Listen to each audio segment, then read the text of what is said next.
अस्सलाम वालेकुम viewers, welcome back to my channel. I hope you are all fine and doing well. जैसा कि आप सबके साथ मैंने ये बात शेयर की थी कि अब आने वाली जितनी भी रेसिपीज़ होंगी वो सीज़न के अकॉर्डिंग होंगी। पाकिस्तान में मौसम सरमा आ चुका है और इसकी जितनी भी वेजिटेबल्स हैं, फ्रूट्स हैं, उसके अकॉर्डिंग मैं आपके साथ रेसिपीज़ शेयर करूँगी। तो आज की स्पेशल रेसिपी मैं आपके लिए लेके आई हूँ सरसों का साग। साग तो इस सीज़न में सबका फेवरेट होता है। तो साग के इंग्रेडिएंट्स की तरफ बढ़ते हैं। साग की 2 गड्डियाँ मैंने ले ली थी।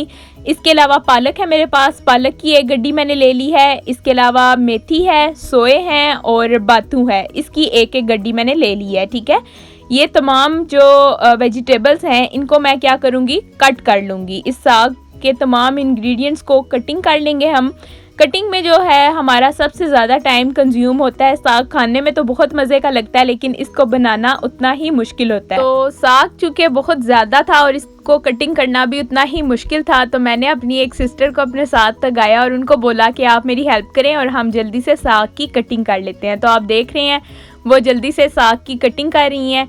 बस इसको खाने में तो जितना मज़ा आता है बस बनाने में इतने ही टाइम कंज्यूमिंग होता है, बहुत टाइम लग जाता है इसकी कटिंग करने में। लेकिन बस ये सीजनल एक डिश है जो कि सबको पसंद आती है। मेरी अम्मी जब भी साग बनाती हैं, जो फैमिली मेम्बर्स हैं तमाम, उनकी रिक्वेस्ट होती है कि जब भी आप साग बनाएं तो 1-1 पार्सल हमें भी कर दें। तो हम लोग इस क्वांटिटी से साग बनाते हैं कि तमाम मेंबर्स को थोड़ा थोड़ा साग हम पार्सल कर दिया करें। तो आई होप आप भी जब ये रेसिपी ट्राई करेंगे तो आपको भी बहुत ज़्यादा पसंद आएगी और आपके चाहने वाले भी आपसे फरमाइश करेंगे कि अब आप जो भी साग बनाया करें उनको भी सेंड किया करें। तो आप देख सकते हैं कि पहले साग की कटिंग कर ली गई है, अब पालक की कटिंग हो रही है। इसके बाद जो मेथी, सोए और बातू मैंने आपको नोट डाउन कराए हैं उनकी 1-1 गड्डी थी। ठीक है, ये आपने क्वांटिटी का ध्यान रखना है, ये आपने अच्छे से नोट डाउन कर लेनी है। आप जो भी मेरी रेसिपी ट्राई करते हैं उसमें अगर आप सेम इंग्रेडिएंट्स रखते हैं तो ही आपकी परफेक्ट रेसिपी बनती है। इसके अलावा अगर आप लोग इंग्रेडिएंट्स को चेंज करना चाहें तो आप क्वांटिटी को कम भी कर सकते हैं। इसके अलावा आप मेरे से कमेंट सेक्शन में पूछ सकते हैं अगर कोई भी इशू आपको आ रहा है, किसी भी चीज़ को लेके किसी चीज़ को रिप्लेस करना चाह रहे हैं तो आप पूछ सकते हैं। नो प्रॉब्लम, इंशाल्लाह I will try to response all your queries. और अभी देख सकते हैं आप कटिंग हो चुकी है ये बातू की और सोए की। इसको कटिंग में तकरीबन 3 आवर्स लग जाते हैं। तो 3 घंटे में हमने ये कटिंग कर ली है। अब आपने क्या करना है कि साग को आपने अच्छे से खुले पानी में 2 से 3 दफ़ा धो लेना है। धोने में भी बहुत टाइम लगता है लेकिन ये है कि आपने इसको 2 से 3 दफ़ा धो लेना है ताकि इसमें कोई भी रेत या मिट्टी कुछ भी ना हो। अब ये है कि साग हमारा फ्रेश था इसलिए इसका कलर कितना ग्रीन सा आपको लग रहा है। मैंने क्या किया है, एक पतीले में साग को ऐड किया है और इसमें मैंने तकरीबन 1.5 गिलास पानी डाल के इसको पकने के लिए रख दिया है। अब बाकी के इंग्रेडिएंट्स की तरफ हम मूव करते हैं। नमक है हमारे पास 2 टीस्पून, साबुत लाल मिर्च है 10 से 15 अदद साबुत लाल मिर्च और 8 से 10 अदद हरी मिर्च है जिसको मैंने स्लाइसिस में कट कर लिया है और 2 टेबलस्पून अदरक लहसुन का पेस्ट है मेरे पास। अभी आप देख रहे हैं कि साग को में जो मैंने पानी रख के इसको पकने के लिए रखा था ये कितना हद तक बैठ चुका है और ये कम हो चुका है। जैसे जैसे टाइम गुजरता जाएगा और साग नीचे बैठता जाएगा और इसकी क्वांटिटी आपको ऐसे लगेगा कि कम होती जा रही है। आप जितना भी ज़्यादा साग बनाएंगे वो पक के बिल्कुल थोड़ा सा हो जाता है। तो अभी जो इंग्रेडिएंट्स मैंने आपको नोट डाउन कराए हैं उन तमाम को मैंने ऐड इसमें कर दिया है और अब आप इसको अच्छे से मिक्स कर लें। मिक्स करने के बाद आप इसको 5 से 10 मिनट के लिए पकने के लिए रख दें।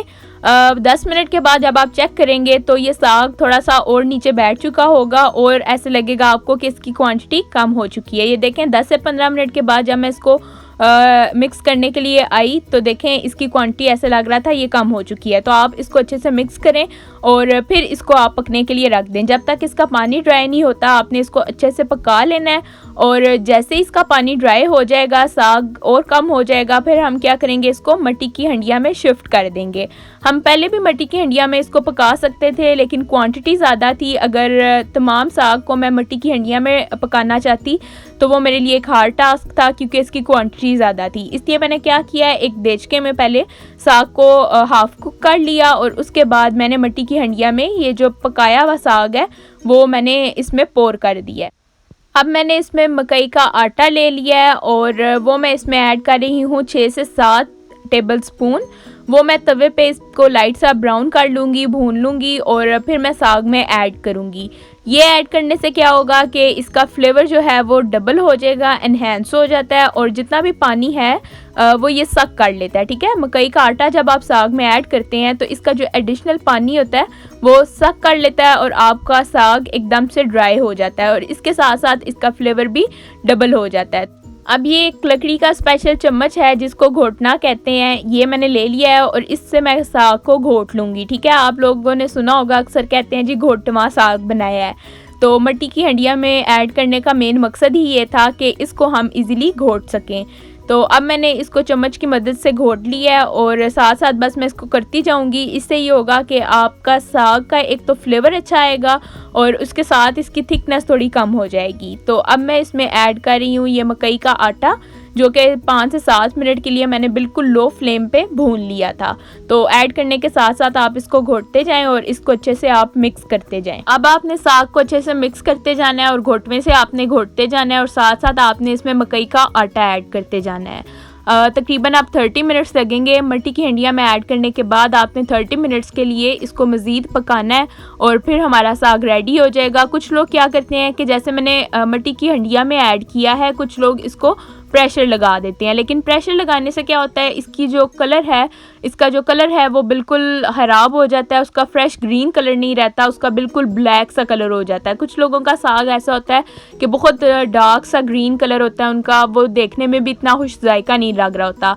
उसके पीछे रीज़न क्या होती है, क्योंकि उन लोगों ने प्रेशर लगा दिया होता है। तो आप प्रेशर की निस्बत अगर ये घोटवे से इसको घोटेंगे तो ये बहुत ज़्यादा खुश जायका भी बनेगा, इसका फ्लेवर भी अच्छा होगा और इसका कलर भी मेंटेन रहेगा।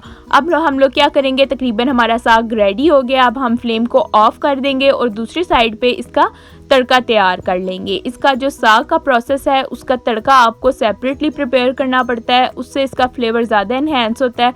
आप चाहें तो इसके ऊपर भी तड़का लगा सकते हैं, कुछ लोग ऐसा भी करते हैं, लेकिन मैं जो आपको साथ रेसिपी शेयर कर रही हूँ उसमें आपने सेपरेटली तड़का लगाना है और उसमें आपने थोड़ा सा साग ऐड कर लेना है। तो मैंने इसमें घी ऐड किया है, चॉप किया हुआ लहसुन ऐड कर रही हूँ और इसको लाइट सा ब्राउन करूँगी मैं। इसके बाद अदरक ऐड करूँगी और अदरक को मैं फिर अच्छे से लाइट सा ब्राउन कर लूँगी। ये ब्राउन करने के बाद फिर मैं इसमें साग ऐड करूँगी और फिर इसकी खुशबू आपको इतनी खुश जायका लगेगी कि देख के बस जल्दी से इसको ट्राई करने का दिल करेगा। तो जो मेरे व्यूअर्स मेरी रेसिपी को देख रहे हैं, मुझे उम्मीद है कि उनका भी दिल करेगा कि ये रेसिपी देखने के बाद जल्दी से वो मेरे इस मेथड से ट्राई करके देखें कि उनके साग की रेसिपी ज़्यादा बेहतर है या ऐसे साग बनाना ज़्यादा इजी है। इजी तो नहीं है, थोड़ा डिफ़िकल्ट है, लेकिन ये है कि इससे आपकी जो मेहनत है वो वसूल हो जाएगी और साग आपका बहुत खुश जायका बनेगा। तो अभी आप देख रहे हैं कि लहसुन और अदरक को मैंने जैसे ही गोल्डन ब्राउन किया तो साबुत लाल मिर्च वो मैंने ऐड कर दिया। इसमें 2 से 3 मिनट के लिए इसको पकाऊंगी और अब मैं इसमें क्या करूँगी, साग को ऐड कर लूँगी। साग का ये तड़का बहुत ही अच्छा और मज़े का लगता है। आप लोग क्या किया करें कि साग बना के स्टोर कर लिया करें और जब भी आपका खाने का दिल करे तो आप सेपरेटली ऐसे तड़का लगा के तो इसको ट्राई कर सकते हैं। अपनी डिशेस में किसी की दावत हो उसमें आप रख सकते हैं। ये ऐसी ट्रेडिशनल डिशेस होती हैं जो सभी को पसंद आती हैं और ये अच्छे तरीके से बनाई गई हों तो सबको और ज़्यादा पसंद आती हैं। तो देखें अब ये साग कितना अच्छा लग रहा है, इसका कलर भी मेंटेन है और तड़के ने इसका जायका दोबाला कर दी। और साग ऐसी डिश है जिसको आप 1 वीक के बाद भी फ्रीज़ किया हुआ अगर आप तड़का लगा के ट्राई करेंगे तो इसका फ्लेवर बिल्कुल वैसे ही रहेगा जैसा कि फ़र्स्ट डे आपने इसका तड़का लगाया था। तो आप लोग क्या किया करें, साग बना के इसको फ्रीज़ कर लिया करें। इसको आप लोग मकई की रोटी के साथ सर्व कर सकते हैं। इसके अलावा घर में देसी घी की रोटी के साथ, सिंपल आटे की रोटी के साथ भी सर्व कर सकते हैं। इंशाल्लाह जल्द ही मैं आपके साथ मक्की की रोटी की रेसिपी शेयर करूंगी। तब तक के लिए अपना ख्याल रखें, दुआ में याद रखें। अल्लाह हाफ़िज़।